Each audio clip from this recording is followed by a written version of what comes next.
తుఫాను పేరుతోటి ప్రజలను మోసం చేసిన చంద్రబాబు నాయుడు అని చెప్పి కొంతమంది అయితే విమర్శలు చేస్తా ఉన్నారు. ప్రతిపక్ష నాయకులు చాలా మంది కూడా తక్కువ చేసి మాట్లాడుతూ ఉన్నారు. అసలు ఎందుకు అలాగా చెప్తున్నారు, అసలు ఈ టైటిల్లోనే ఇది ఎందుకు పెట్టారంటే దీని గురించి మొత్తం అందరికి తెలుసుకోవాలి. అసలు మోంతా తుఫాను వచ్చే ముందు ఎంత ప్రభావం చూపించిందో అందరికీ తెలుసు. అది ఎంత భయంకరమైన తుఫాన్ అని చెప్పేసి వాతావరణ శాఖ కూడా చెప్పడం జరిగింది. మీరు కూడా చూశారు కళ్ళారు, ఎంత భీకర గాలులు, అదేవిధంగా వర్షం రావడం, కొన్ని చోట్ల చెట్లు పడిపోవడం. ఒక రకంగా చెప్పాలంటే అనకాపల్లి జిల్లా నర్సీపట్నంలోని ఒక ఆవిడ మీద అయితే తాడి చెట్టు పడిపోయి మరణించడం జరిగింది. ఇటువంటి చాలా జరిగినాయి, చాలా నష్టాలు జరిగినాయి. చాలా మంది రైతులకు పాపం వరి పంటలు అన్ని కూడా కింద పడిపోయి అందరికి ధాన్యం అయితే వృధా అయిపోయింది, చాలా మందికి నష్టం చూపించింది.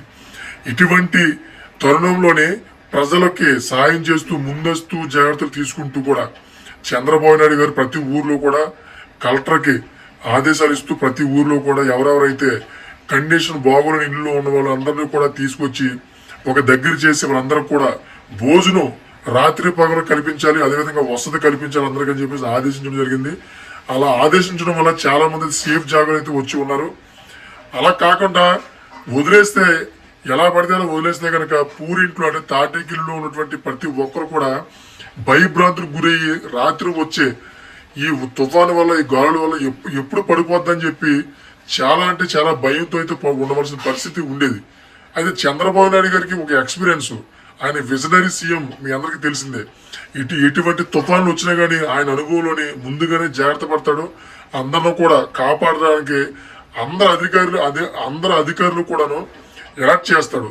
ఆయనకు అనుభవం దీంట్లో, ఎవరికి ఎటువంటి నష్టం రాకుండా చూసుకుంటాడు. కానీ పంట పొలాలు గాలి వల్ల పడిపోయి అంటే ఆయన చేసింది ఏమి లేదు దీంట్లో. ఎందుకంటే పంట పొలాలను ఎవరినో కూడా పట్టుకుని ఉండలేరు కదా. వరి పొలం ఉందంటే దాన్ని ఎవరు పట్టుకుని ఉండలేరు కదా. గాలి వేసిందంటే ఇంకా తప్పదు, అదైతే పడడం తప్పదు. ఆ రకంగా అయితే అక్కడక్కడైతే నష్టం జరిగింది. అదంతా కూడా చంద్రబాబు నాయుడు గారు అయితే కంపల్సరీ చూసుకుంటారు. అది ప్రజలకు కూడా నమ్మకం ఉంది. అయితే ఇది చాలా మంది అయితే మోంతా తుఫాన్ పేరు చెప్పుకొని మోసం చేశారు ఆయన అని చెప్పి ప్రచారం చేస్తా ఉన్నారు. అంతేకాకుండా మోంతా తుఫాన్లోని అసలు ఆయన చేసింది ఏమీ లేదు, గత ప్రభుత్వంలో జగన్ గారు అయితే బాగా చేతులని చెప్పేసి ఇలా ప్రచారం చేస్తా ఉన్నారు. ఏది ఏమైనా ఏ ప్రభుత్వం ఉన్నా కానీ చంద్రబాబు నాయుడు గారే ఉంటే మాత్రం ఆయన లెక్క వేరేగా ఉంటుంది. ఇటువంటి ప్రళయాలు వచ్చినప్పుడు అయితే ఆయన లెక్క చాలా బాగుంటుంది. మీరు చూసుకుంటే ఫ్యూచర్లోని ఉదు తుఫాన్ వచ్చింది విశాఖపట్నంలో. ఉదు తుఫాన్ వచ్చినప్పుడు కూడా విశాఖపట్నంలో ప్రతి ఒక్కరు కూడా చేయూతనిచ్చి మళ్ళీ విశాఖపట్నం సిటీని ఏ క్లాస్ సిటీగా అయితే మళ్ళీ తయారు చేశారు ఆయన.